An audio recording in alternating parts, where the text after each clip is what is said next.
നമസ്കാരം.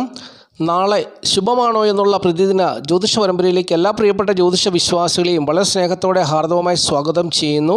ഇന്നത്തെ അധ്യായത്തിൽ കൂടി പ്രിയപ്പെട്ടവരുമായിട്ട് പങ്കുവയ്ക്കുന്ന വിഷയം 2024 ഡിസംബർ മാസം 9-ാം തീയതി തിങ്കളാഴ്ച ദിവസത്തെ ജ്യോതിഷപരമായ പ്രത്യേകതകളാണ്. തിങ്കളാഴ്ച ദിവസത്തെ മലയാള തീയതി 1200-ാം ആണ്ട് വൃശ്ചിക മാസം 24-ാം തീയതിയാണ്. ഇന്ത്യൻ തീയതി മാർഗശീർഷ മാസം 18-ാം തീയതിയാണ്. സൂര്യോദയം രാവിലെ 6:28 അസ്തമയം വൈകുന്നേരം 6 മണിക്കുമാണ്. തിഥി അഷ്ടമി തിഥിയാണ്. അഷ്ടമി തിഥി തിങ്കളാഴ്ച രാവിലെ 8:02 വരെ ഉണ്ടായിരിക്കുകയുള്ളൂ. പിന്നീട് നവമി തിഥിയാണെന്നുള്ളത് അറിഞ്ഞുകൊള്ളുക. ഉദയാൽപരം നക്ഷത്രം പൂരുട്ടാതി നക്ഷത്രമാണ്. പൂരുട്ടാതി നക്ഷത്രം തിങ്കളാഴ്ച ദിവസം ഉച്ചകഴിഞ്ഞ് 2:58 വരെ ഉണ്ടായിരിക്കുകയുള്ളൂ.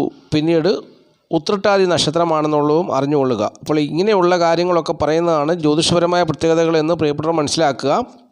ഇപ്പോൾ ഉദാഹരണത്തിന് തിഥി എന്ന് പറയുന്നത് ഇപ്പോൾ കലണ്ടറിൽ നോക്കുമ്പോൾ തിഥി കാണുന്നത് അഷ്ടമിയാണെങ്കിലും അഷ്ടമി തിങ്കളാഴ്ച ദിവസം രാവിലെ 8:02 വരെ ഉണ്ടായിരിക്കുകയുള്ളൂ. അതുപോലെ തന്നെ നക്ഷത്രം നോക്കുമ്പോൾ പൂരുട്ടാതി നക്ഷത്രം എന്ന് കാണാം. പൂരുട്ടാതി നക്ഷത്രം തിങ്കളാഴ്ച ഉച്ചകഴിഞ്ഞ് 2:58 വരെ ഉണ്ടായിരിക്കുകയുള്ളൂ. അപ്പോൾ പൂരുട്ടാതി നക്ഷത്രം ആരംഭിക്കുന്നത് എപ്പോഴാണ്? ഞായറാഴ്ച വൈകുന്നേരം 4:05 അപ്പോൾ ഞായറാഴ്ച വൈകുന്നേരം 4:05 മുതൽ തിങ്കളാഴ്ച ഉച്ചകഴിഞ്ഞ് 2:58 വരെ ജനിക്കുന്ന കുട്ടികൾ പൂരുട്ടാതി നക്ഷത്ര ജാതകരാണെന്നുള്ളത് അറിയണം. അതുപോലെ തന്നെ ഈ പൂരുട്ടാതി നക്ഷത്രത്തിൻ്റെ പ്രത്യേകത, കുംഭക്കൂറിൽപ്പെട്ട പൂരുട്ടാതി നക്ഷത്രത്തിന്, അതായത് പൂരുട്ടാതി നക്ഷത്രത്തിൻ്റെ ആദ്യത്തെ 3 പാദങ്ങളാണ് കുംഭക്കൂറിൽ വരുന്നത്. ഈ 3 പാദങ്ങളിൽ ജനിക്കുന്ന കുട്ടികൾക്ക് രാജയോഗമുണ്ട്. ഏത് രാജയോഗമാണ്? ഗജകേസരി രാജയോഗം. ഈ രാജയോഗം ആ കുട്ടികൾക്ക് വന്നു ചേരുന്നുണ്ട്. പൂരുട്ടാതി കാലിന് വന്നു ചേരത്തില്ല. അപ്പോൾ പൂരുട്ടാതി കാലെന്ന് പറഞ്ഞാൽ മീനക്കൂറിൽപ്പെട്ട നക്ഷത്രമാണ്. മീനക്കൂറിലേക്ക് ചന്ദ്രൻ മാറിക്കഴിഞ്ഞാൽ പിന്നെ ചന്ദ്രൻ്റെ 3-ാം ഭാവത്തിലാണ് വ്യാഴം നിൽക്കുന്നത്. അപ്പോൾ അത് കിട്ടത്തില്ല. അപ്പോൾ കുംഭക്കൂറിൽപ്പെട്ട പൂരുട്ടാതി മുക്കാലിന് ഗജകേസരി രാജയോഗം വന്നു ചേരുന്നുണ്ട് ചന്ദ്രനാൽ. ഈ ഗജകേസരി രാജയോഗം ചന്ദ്രനാലാണ് പറയുന്നത്, ലഗ്നാലല്ല, സൂര്യലഗ്നത്താലല്ല, ചന്ദ്രലഗ്നത്താലാണ് പറയുന്നത്. ബലമുള്ളൊരു ചന്ദ്രൻ്റെ കേന്ദ്രഭാവങ്ങളിൽ വ്യാഴം എന്ന് പറയുന്ന ശുഭഗ്രഹം നിന്നാൽ അത് ഗജകേസരി രാജയോഗം എന്നാണ് ജ്യോതിഷം പറയുന്നത്. അപ്പോൾ ആ കുട്ടിക്ക് വ്യാഴദശാകാലത്ത് ആ ഗജകേസരി രാജയോഗത്തിൻ്റെതായ നല്ല അനുഭവങ്ങൾ വന്നു ചേരും. മാത്രമല്ല ആ കുട്ടിയുടെ ജനനം മുതൽ മരണം വരെയും ആ നക്ഷത്രത്തിന്, ഈ പൂരുട്ടാതി നക്ഷത്രത്തിന് ഈ ഗജകേസരി രാജയോഗത്തിൻ്റെതായ ലക്ഷണങ്ങൾ, അതായത് ആ കുട്ടിക്ക് നല്ല ഹൈറ്റും വെയിറ്റും ഉള്ളൊരു കുട്ടിയായി മാറും. എത്ര പേരുടെ നടുവിൽ നിന്നാലും തലയെടുപ്പുള്ളൊരു വ്യക്തിയായി മാറും. അങ്ങനെ കുറച്ച് പ്രത്യേകതകളൊക്കെ വന്നു ചേരും. 1000 പൂർണ്ണചന്ദ്രനെ കാണുവാനുള്ള ആയുസ് വരെ ഉണ്ടാകുമെന്നാണ് ജ്യോതിഷം പറയുന്നത്. അപ്പോൾ അത് പൂരുട്ടാതി മുക്കാൽ 3 പാദങ്ങളിൽ ജനിക്കുന്ന കുട്ടികൾ. അതിൻ്റെ സമയം കൂടി പറഞ്ഞു തരാം. അതായത് തിങ്കളാഴ്ച രാവിലെ 10:05 വരെ ഉള്ള സമയത്ത് ജനിക്കുമ്പോൾ പൂരുട്ടാതി മുക്കാലാകും. ഞായറാഴ്ച വൈകുന്നേരം 4:05 മുതൽ തിങ്കളാഴ്ച രാവിലെ 10:05 വരെയുള്ള സമയത്ത് ജനിക്കുന്ന കുട്ടികളാണ് പൂരുട്ടാതി മുക്കാൽ നക്ഷത്ര ജാതകർ. ഈ കുട്ടികൾക്കാണ് ഗജകേസരി രാജയോഗം വന്നു ചേരുന്നത്. അത് കഴിഞ്ഞ് പൂരുട്ടാതി കാൽ മീനക്കൂറിൽപ്പെട്ട കുട്ടികൾക്ക് അത് വന്നു ചേരത്തില്ല എന്നുള്ളതും അറിഞ്ഞുകൊള്ളുക. ഇനി ഈ തിങ്കളാഴ്ച ദിവസം ഉച്ച കഴിഞ്ഞ് 2:58 മുതൽ ഉത്രട്ടാതി നക്ഷത്രമാണ് ആരംഭിക്കുന്നത്. അപ്പോൾ ഒരു ജാതകന് അല്ലെങ്കിൽ ഒരു വ്യക്തിക്ക് തിങ്കളാഴ്ച ഉച്ചയ്ക്ക് 2:58 വരെ വരുന്ന അനുഭവം ഈ 2:58 കഴിഞ്ഞാൽ ഉണ്ടാകണമെന്നില്ല. ആദ്യം പ്രതികൂലമാണെങ്കിൽ 2:58 കഴിഞ്ഞ് അനുകൂലമാകാം. ചിലപ്പോൾ രാവിലെ അനുകൂലമായ ഉച്ച കഴിഞ്ഞ് പ്രതികൂലമാകാം. അപ്പോൾ അങ്ങനെയുള്ള അനുഭവങ്ങളൊക്കെ ഉണ്ടാകുന്നത് നക്ഷത്രപ്രകാരമാണ്. പലരും രാവിലെ ജോലി സ്ഥലത്തേക്ക് വളരെ ഹാപ്പിയായിട്ട് പോകുന്നു, തിരിച്ചു വരുമ്പോൾ എന്തെങ്കിലും പ്രതിസന്ധികളിൽ അകപ്പെട്ട് വരുന്നു. അപ്പോൾ അതൊക്കെയാണ് വിഷയം. രാവിലെ എല്ലാവരും സ്നേഹമായിട്ട് കഴിഞ്ഞൊരു വീട്ടിൽ ഉച്ച കഴിഞ്ഞ് അടിയും പിടിയും കലഹവും ഒക്കെ ഉണ്ടാകുന്നു. എന്തുകൊണ്ടാണ്? ഇങ്ങനെ സമയമൊക്കെ മാറുമ്പോൾ അതിൻ്റെ പ്രശ്നങ്ങൾ ഉണ്ടാകുന്നതുകൊണ്ടാണ്. അപ്പോൾ അതൊക്കെ ഈ പ്രശ്നങ്ങൾ ഉണ്ടാകാതിരിക്കാൻ വേണ്ടിയാണ് പ്രിയപ്പെട്ടവർക്ക് ഇത് പറഞ്ഞു തരുന്നത്. അത് മനസ്സിലാക്കുക. എന്തിനാണ് എന്നും ഈ വീഡിയോ ചെയ്യുന്നത്? ഇത് കേൾക്കുന്ന പ്രിയപ്പെട്ടവരുടെ ജീവിതത്തിൽ വരും വരായികളെക്കുറിച്ച് മുന്നറിയിപ്പായിട്ട് പറഞ്ഞു തരുന്നു. അത് മനസ്സിലാക്കി ജീവിച്ചാൽ ജീവിതത്തിൽ വന്നു ചേരുന്ന പ്രതിസന്ധികളിൽ നിന്നും പ്രശ്നങ്ങളിൽ നിന്നും രക്ഷപ്പെടാം. കാര്യങ്ങൾ മനസ്സിലാക്കി ജ്യോതിഷത്തിൽ വിശ്വാസമുള്ളവർ മാത്രമേ ഇത് കേൾക്കാവൂ. അതാണ് വേറൊരു കാര്യം. ജ്യോതിഷത്തിൽ വിശ്വാസമുള്ളവർ ഇത് കേട്ടിട്ട് അവരത് അംഗീകരിക്കും. ജ്യോതിഷത്തിൽ വിശ്വാസമില്ലാത്തവർ കേട്ടാലോ അവർ ഇതിൻ്റെ അടിയിൽ ഒരു നെഗറ്റീവ് കമൻ്റ് ഇടും. അതാണ് ഒരു വിഷയം. ഇപ്പം തന്നെ സർവൈശ്വര്യ പൂജയുടെ പേരിൽ ആരാണ്ടൊക്കെ നെഗറ്റീവ് കമൻ്റ് ഇട്ടിട്ടുണ്ടെന്ന് പറയുന്നത് കേട്ടു. അപ്പോൾ അത് നമ്മുടെ സമൂഹം എന്ന് പറഞ്ഞാൽ അങ്ങനെയാണല്ലോ. അത് എവിടെയും പ്രശ്നങ്ങൾ ഉണ്ടാക്കുന്നവരുണ്ട്, വിപരീത അഭിപ്രായം പറയുന്നവരുണ്ട്. ഒരു കുടുംബത്തിൽ തന്നെയാണെങ്കിലും മാതാപിതാക്കൾക്ക് ജനിക്കുന്ന മക്കൾ മാതാപിതാക്കളെ അനുസരിക്കാത്തവരുണ്ട്, അപ്പനെന്നുള്ള ബഹുമാനം കൊടുക്കാത്തവരുണ്ട്, അമ്മയെന്നുള്ള ബഹുമാനം കൊടുക്കാത്തവരുണ്ട്. അതൊക്കെ ഈ പ്രകൃതിയുടെ ഭാഗമല്ലേ? അതൊന്നും നമ്മൾ ശ്രദ്ധിക്കേണ്ട ആവശ്യമൊന്നുമില്ല. അതൊക്കെ അങ്ങനെ കിടക്കും. അതൊക്കെ ലോകമല്ലേ, അതൊക്കെ അങ്ങനെ കിടക്കും. അവർ ഇപ്പോൾ ഈ കമൻ്റ് ഇട്ട ആളൊക്കെ ചിലപ്പോൾ ഒരു പക്ഷെങ്കിൽ നല്ലൊരു തുക ഏതെങ്കിലും ജ്യോത്സ്യന്മാർ അവരുടെ നിന്നൊക്കെ കൊണ്ടുപോയി കാണും, അവരെ കളിപ്പിച്ചിട്ടുണ്ടായിരിക്കാം. അപ്പോൾ ആ ഒരു ഇത് കാണുമ്പോൾ അവരങ്ങനെ ഒരു കമൻ്റ് ഇടും. ചിലപ്പോൾ 40,000 50,000 ഒക്കെ മേടിച്ചുകൊണ്ട് ആൾക്കാരൊക്കെ പോയിട്ടുണ്ടായിരിക്കാം. അതുകൊണ്ടാണ് ഈ ജ്യോതിഷം തട്ടിപ്പാണെന്നൊക്കെ ആൾക്കാർ പറയുന്നതും. അതിനകത്ത് കുഴപ്പമൊന്നുമില്ല, അതൊക്കെ അങ്ങനെ കിടക്കും. ഈ പൂജയിൽ, സർവീശ്വര പൂജയിൽ ചേരുന്നത് ആരാണെന്ന് ചോദിച്ചാൽ മഹാദേവൻ ആരെ തിരഞ്ഞെടുക്കുന്നു അവർ മാത്രമേ ചേരത്തുള്ളൂ. അത് ഒരാളാണെങ്കിലും 10 പേരാണെങ്കിലും 20 പേരാണെങ്കിലും മഹാദേവൻ തിരഞ്ഞെടുക്കുന്നവർ മാത്രമേ ഈ പൂജയിൽ ചേരത്തുള്ളൂ. അത് ഞാൻ തിരഞ്ഞെടുക്കുന്നതല്ല, നിങ്ങൾ തീരുമാനിക്കുന്നതല്ല. മഹാദേവൻ നിങ്ങളിൽ പ്രവർത്തിച്ചാൽ നിങ്ങളൊരു ആവശ്യക്കാരനാണെന്നുള്ളൊരു ബോധം ഉണ്ടാവും. ഞാൻ എന്താണ് ഇവിടെ പറയുന്നത്? ഞാൻ പറയുന്നത് 365 ദിവസവും നിങ്ങൾക്ക് വേണ്ടി, നിങ്ങൾ കാണാത്ത ഒരു വ്യക്തി നിങ്ങൾക്ക് വേണ്ടി പൂജ ചെയ്യുന്നു, പ്രാർത്ഥിക്കുന്നു. അത് ഒരു പക്ഷെങ്കിൽ ആൾക്കാർ പെട്ടെന്ന് ചിന്തിക്കും, ചുമ്മാതാണ് 360 ദിവസവും ഞങ്ങൾ അയാളെ കാണുന്ന പോലും, അയാൾ ചെയ്യുന്നുണ്ടോ, പൂജ ചെയ്യുന്നുണ്ടോ, പ്രാർത്ഥിക്കുന്നു, നമുക്കെങ്ങനെ അറിയുന്നത്? അപ്പം നിങ്ങളത് മനസ്സിലാക്കേണ്ട കാര്യം, ഞാൻ എല്ലാ ദിവസവും രാവിലെ 2 വീഡിയോ ആണ് ഇപ്പം ചെയ്യുന്നത്. അപ്പോൾ ഈ 2 വീഡിയോ ചെയ്ത് ഇത്രയും സമയം നീക്കി വെക്കുമ്പോൾ ഇതിൻ്റേതായ വരുമാനം എനിക്കുണ്ടാകുന്നില്ല. ഞാനത് സമർപ്പണ മനോഭാവത്തോടു കൂടിയാണ് ചെയ്യുന്നത്. പിന്നെ എനിക്ക് എന്താണുള്ള സന്തോഷം? എത്രയോ കുടുംബങ്ങൾ സന്തോഷമായിട്ട് ജീവിക്കുന്നു. എൻ്റെ വാട്സാപ്പിനകത്തുണ്ടല്ലോ, അവരുടെ വാട്സാപ്പിനകത്ത് ആ കുടുംബങ്ങൾ സന്തോഷമായിട്ട് ജീവിക്കുന്നവർ, അവരുടെ ഫോൺ നമ്പരും അവരുമായിട്ട് ഞാൻ ആശയവിനിമയം നടത്തുന്നതൊക്കെ എൻ്റെ വാട്സാപ്പിനകത്തുണ്ട്. അപ്പോൾ വാട്സാപ്പ് മുഖേന ഇത് എനിക്ക് വേണമെങ്കിൽ ചെയ്യാം. പിന്നെ ഞാനിത് ഈ വീഡിയോയ്ക്കകത്ത് പബ്ലിസിറ്റി ചെയ്തെന്നേ ഉള്ളൂ. എനിക്ക് വാട്സാപ്പിൽ ഉള്ളവരുമായിട്ട് മാത്രം ചെയ്താൽ മതി. പക്ഷേ ഞാനിത് പരസ്യമാക്കിയതും അത്ര തന്നെ എല്ലാവരും അറിയട്ടെ. ആരെയും പുതുതായിട്ട് താല്പര്യമുണ്ടെങ്കിൽ ചേരട്ടെ. ഞാൻ മുഖേന എത്രയോ കുടുംബങ്ങൾ സന്തോഷമായിട്ട് ജീവിക്കുന്നു. അവർക്കറിയാം ഞാൻ അവരോട് എത്ര രൂപ മേടിച്ചിട്ടുണ്ടെന്നും അവരോട് വല്ല പൈസ മേടിച്ചിട്ടുണ്ടോ എന്നൊക്കെ അവർക്കറിയാം. അപ്പോൾ അവരൊക്കെ അവർ മഹാദേവൻ എനിക്ക് കൊണ്ട് തന്നവരാ. അവരെയൊക്കെ മഹാദേവനാണ് എനിക്ക് കൊണ്ട് തന്നെ, എൻ്റെ കൊണ്ട് തന്നെ. അപ്പോൾ ആ മഹാദേവൻ അറിയാമല്ലോ എത്ര പേര് പൂജയിൽ പങ്കുചേരണമെന്നൊക്കെ. അപ്പോൾ ഈ നെഗറ്റീവ് കമൻ്റ് ഇട്ടിട്ട് അവിടെ ഇരിക്കുക, അത്രയേ ഉള്ളൂ. അതിനകത്തൊരു കാര്യമൊന്നുമില്ല. എത്രയോ പേര് എന്നെ വിളിക്കുന്നു, അവരുടെ പ്രശ്നങ്ങൾ പരിഹരിക്കുന്നു, തകർന്നു പോയ ദാമ്പത്യ ജീവിതത്തെ നല്ല രീതിയിൽ അവർ ജീവിക്കുന്നു, അവർ കുടുംബം ഞാനാൽ അനുഗ്രഹിക്കപ്പെട്ടു പോകുന്നു. അപ്പോൾ അത് മഹാദേവൻ കൊണ്ട് തരുന്നതാണ്. അല്ലാതെ ഞാനിപ്പം കാസർഗോഡ് കിടക്കുന്നവരെയും കണ്ണൂർ കിടക്കുന്നവരെയും ഒന്നും ഞാൻ വിളിക്കുന്നതല്ല. മഹാദേവനിൽ അവരിലൂടെ പ്രവർത്തിക്കുന്നു. മഹാദേവൻ അവരിലൂടെ പ്രവർത്തിച്ച് അവരാണ് എന്നെ വിളിക്കുന്നത്. അപ്പോൾ ഈ കമൻ്റൊക്കെ കൊണ്ട് ഒരു ഗുണവുമില്ല. അവർക്ക് ഒന്നുകിൽ അവർ സ്വയം ചിന്തിക്കണം, എന്നെക്കൊണ്ട് ഈ എല്ലാ ദിവസവും രാവിലെ യൂട്യൂബിൽ 2 വീഡിയോ ഇടാൻ പറ്റുമോ? ഈ 2 വീഡിയോ ഇട്ട് കഴിഞ്ഞാൽ ഇത്രയ്ക്ക് യൂട്യൂബുകാർ 3 രൂപ 5 രൂപ അവരായിരിക്കും ഒരു ദിവസം തരുന്നത്. അതുകൊണ്ട് എനിക്ക് ജീവിക്കാൻ പറ്റുമോ? ഇല്ല. ഞാൻ ജോലി ചെയ്താൽ, ഞാനൊരു ഓട്ടോ ഓടിക്കുകയോ അല്ലെങ്കിൽ ഒരു ഡ്രൈവറോ എന്തെങ്കിലും ജോലിക്ക് പോയാൽ ഞാനതിൻ്റെ പ്രതിഫലം കണക്ക് പറഞ്ഞ് മേടിക്കുന്ന ആളല്ലേ. കണക്ക് പറഞ്ഞ് മേടിക്കാതെ ഇരുന്നാൽ എനിക്ക് ജീവിക്കാൻ പറ്റുമോ? ഇല്ല. അപ്പോൾ ആ വ്യക്തി ആർക്കെങ്കിലും സൗജന്യം ചെയ്യുന്നുണ്ടോ? ഇല്ല. ആ വ്യക്തിയെ കൊണ്ട് നാട്ടുകാർക്ക് എന്ത് ഗുണം? ഒരു ഗുണവുമില്ല. അപ്പം ഇങ്ങനെയൊക്കെ ചിന്തിച്ച് കഴിഞ്ഞാൽ ആ കമൻ്റ് ഇട്ട വ്യക്തി വെറും മണ്ടനായി പോകത്തേ ഉള്ളൂ.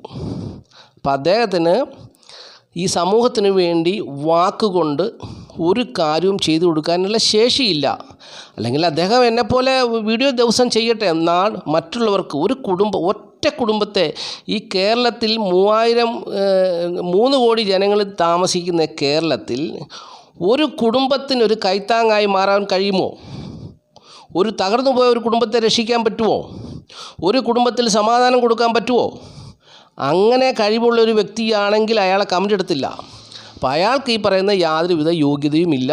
അപ്പോൾ അത് കേട്ട് പ്രിയപ്പെട്ടവരൊന്നും നെഗറ്റീവ് മൈൻഡിലേക്ക് നിങ്ങൾ പോകരുത്.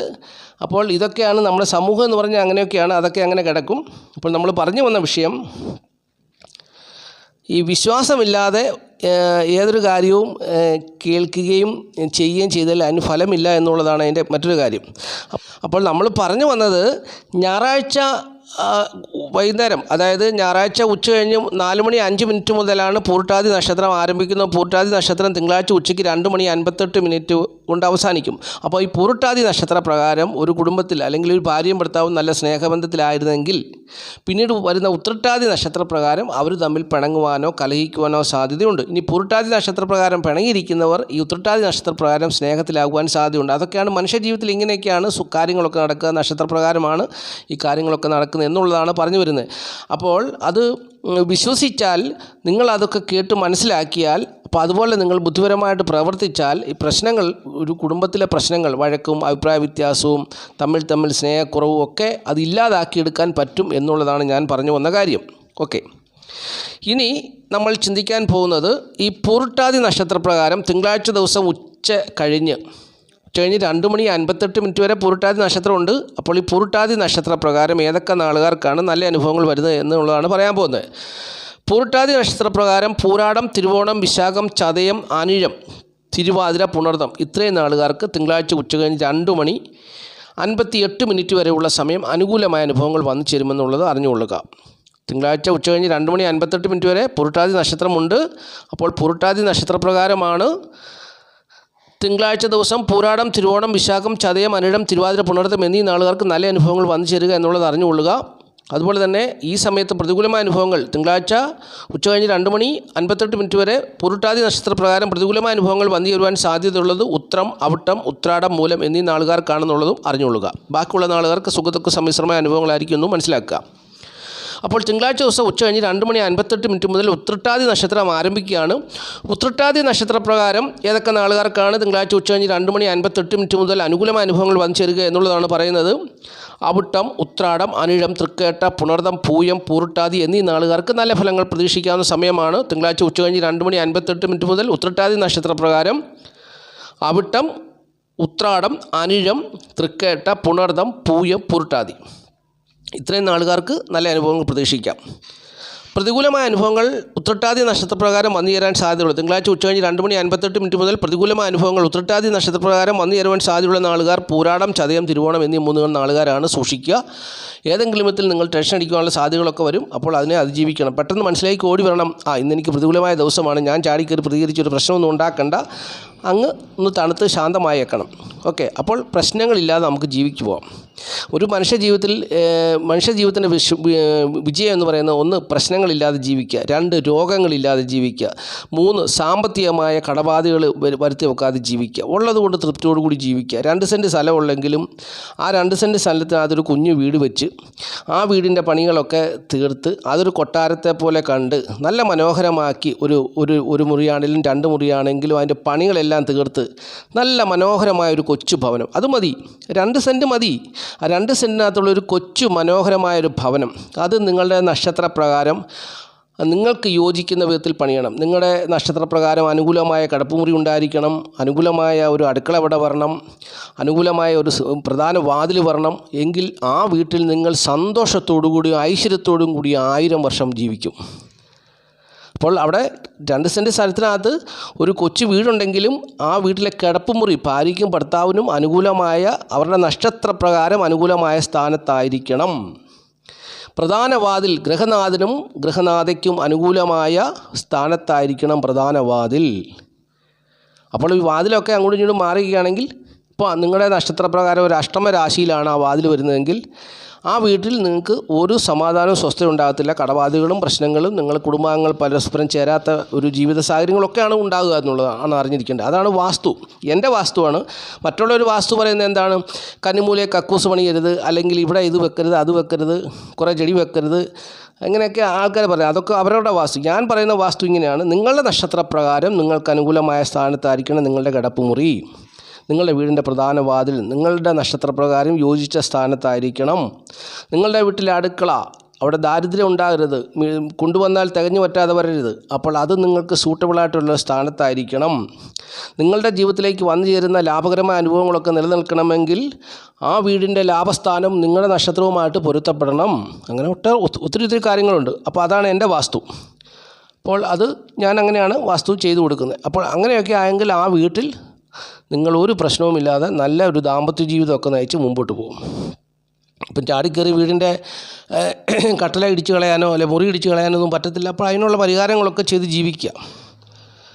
അപ്പോൾ നമ്മൾ പറഞ്ഞു വന്നത്, ഇപ്പോൾ ഈ നാളുകാർക്ക് പ്രതികൂലമായ അനുഭവങ്ങളൊക്കെ ഉണ്ടാവും എന്നുള്ളതാണ്. അവിടം വരെയാണ് നമ്മൾ പറഞ്ഞത്. ഇനിയിപ്പോൾ നമ്മൾ പറയുന്നത് സംഖ്യാശാസ്ത്രമാണ്.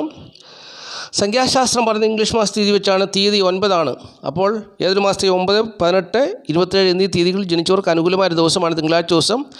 അവരുടെ പേരിൽ ഇംഗ്ലീഷ് അക്ഷരമാലയിലെ AIJQY എന്നീ അക്ഷരങ്ങളുണ്ടെങ്കിൽ മഞ്ഞ, ഇളം നീല, ഇളം ചുവപ്പ് എന്നീ നിറങ്ങളുള്ള വസ്ത്രങ്ങൾ ധരിച്ചാൽ കൂടുതൽ ഉത്തമമായ ഫലങ്ങൾ അവരുടെ ജീവിതത്തിൽ വന്നു ചേരുമെന്നും സംഖ്യാജ്യോതിഷം പറയുന്നു. അപ്പോൾ ഇനി നമുക്ക് പെട്ടെന്ന് ഈ അധ്യായം അവസാനിപ്പിക്കാം. ധനം വന്നു ചേരുന്ന നാളുകാരെക്കുറിച്ചാണ്. തിങ്കളാഴ്ച ദിവസം 2 നക്ഷത്രമാണ് സ്വാധീനിക്കുന്നത്. തിങ്കളാഴ്ച ഉച്ചകഴിഞ്ഞ് 2:58 വരെ പുരുട്ടാതി നക്ഷത്രമുണ്ട്. ആദ്യം പുരുട്ടാതി നക്ഷത്രപ്രകാരം ഏതൊക്കെ നാളുകാർക്കാണ് ധനം വന്നു ചേരുക എന്നുള്ളത് പറയാം. തിരുവോണം, മൂലം, അശ്വതി, രോഹിണി, പുണർദം, മകം, അത്തം, വിശാഖം, ചതയം എന്നീ നാളുകാർക്ക് തിങ്കളാഴ്ച ഉച്ചകഴിഞ്ഞ് 2:58 വരെയുള്ള സമയത്ത് ധനം വന്നു ചേരുവാൻ സാധ്യതയുണ്ട്. 1 രൂപ പോലും കയ്യിലില്ലെങ്കിൽ പോലും ആരോടെങ്കിലും വായ്പ ചോദിച്ചാൽ പോലും കിട്ടും എന്നുള്ളതാണ് ഇതിൻ്റെ പ്രത്യേകത. അത് നിങ്ങൾക്ക് കൊടുക്കാനും പറ്റും. ആ മേടിക്കുന്ന വായ്പ നിങ്ങൾക്ക് കൊടുക്കാനും പറ്റും എന്നുള്ളതാണ് അതിൻ്റെ പ്രത്യേകത. ഓക്കെ, ഇനി തിങ്കളാഴ്ച ഉച്ചകഴിഞ്ഞ് 2:58 മുതൽ ഉത്രട്ടാതി നക്ഷത്രമാണ്. ഉത്രട്ടാതി നക്ഷത്രപ്രകാരം പൂരുട്ടാതി, ഭരണി, മകരം, പൂയം, പൂരം, ചിത്തിര, അനിഴം, പൂരാടം, അവിട്ടം ഇത്രയും നാളുകാർക്ക് തിങ്കളാഴ്ച ദിവസം ഉച്ചകഴിഞ്ഞ് 2:58 മുതൽ ഉത്രട്ടാതി നക്ഷത്രപ്രകാരം ധനം വന്നു ചേരുവാൻ സാധ്യതയുണ്ടെന്നുള്ളത് അറിഞ്ഞുകൊള്ളുക. ഇനി 1 രൂപ പോലും കയ്യിലെടുക്കാൻ നിർവാഹമില്ലാത്തവർ നിങ്ങളുടെ സുഹൃത്തുക്കളോടോ ബന്ധുക്കളോടോ കടം ചോദിച്ചാൽ കിട്ടും എന്നുള്ളതിൽ തർക്കമില്ല. അത് തിരിച്ചു കൊടുക്കാനും പറ്റും. അപ്പോൾ ഈ വീഡിയോ കാണുന്ന എല്ലാ പ്രിയപ്പെട്ടവരെയും മഹാദേവൻ സമൃദ്ധിയായിട്ട് അനുഗ്രഹിക്കട്ടെ എന്ന് ഞാൻ ആത്മാർത്ഥമായിട്ട് പ്രാർത്ഥിക്കുന്നു. മഹാദേവൻ്റെ കാരുണ്യം എല്ലാവരിലും ഉണ്ടാകട്ടെ. മഹാദേവൻ എല്ലാവരെയും അനുഗ്രഹിക്കട്ടെ. കഷ്ടതയും പ്രയാസവും അനുഭവിക്കുന്നവരെ എല്ലാവരെയും മഹാദേവൻ സഹായിക്കട്ടെ. അപ്പോൾ പ്രാർത്ഥിച്ചുകൊണ്ട് നിർത്തുകയാണ്. നന്ദി, നമസ്കാരം. Master mind of knowledge.